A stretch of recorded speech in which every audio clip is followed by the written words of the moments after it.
Më vjen mirë që ka reagim e mbi gjitha ka edhe distancim nga akti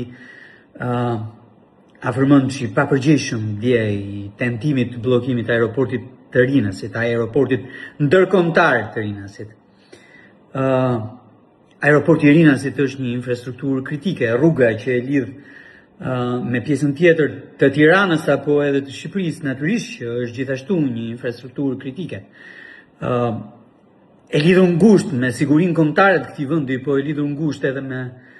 degën kryesore të ekonomisë kombëtare prej 2 vitesh tashmë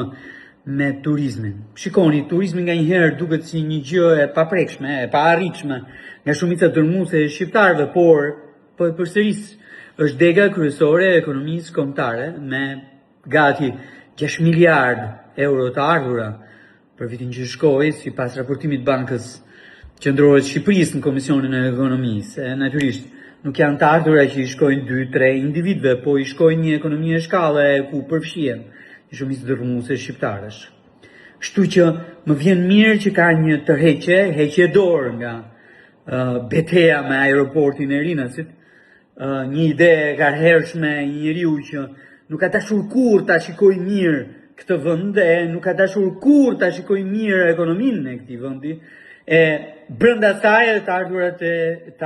e shqiptarëve, nuk ka dashur kurrë t'i shohë mirë e të shpërndahen në më shumë njerëz.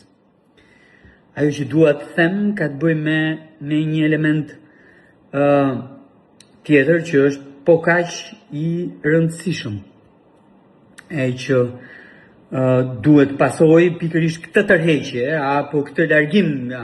ideja e marrë e bllokimit të aeroportit të Rinasit, edhe për shqiptarët e diasporës, po edhe për të huaj, që janë elementi kyç i ekonomisë së turizmit. Na duhet tani që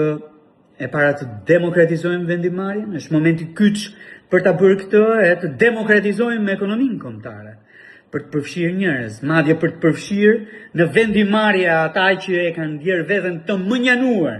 deri tani, të përjashtuar deri tani edhe në ekonomi, për të përfshirë të gjitha ata që e kanë ndjerë veten të lënë mënjan, të konkuruar padrejtësisht, të luftuar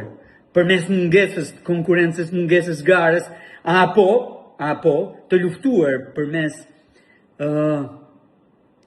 mosdhënies mundësisë për të përfshirë në këtë ekonominë kombëtare. Çfarë t'ju them? Ose do të ndodhi në rrugë revolucionare kjo, ose do të ndodhi duke reflektuar ne, Partia Socialiste e Shqipërisë, qeveria e Partisë Socialiste e Shqipërisë, për ta bërë ekonominë demokratike, ekonominë përfshirëse, e natyrisht për të bërë edhe vendimarrjen, jo thjesht dhe vetëm një thirrje me një vul, po një proces të tërë dialogu me grupe që kanë interesa legjitime, qoftë të ambientit, qoftë të ekonomisë, gjithashtu qoftë edhe të pronësisë. Po aq. Pra, topi është në fushën tonë dhe duhet që ne të ndryshojmë veten dhe ta ndryshojmë veten sa më parë tjetë mundur.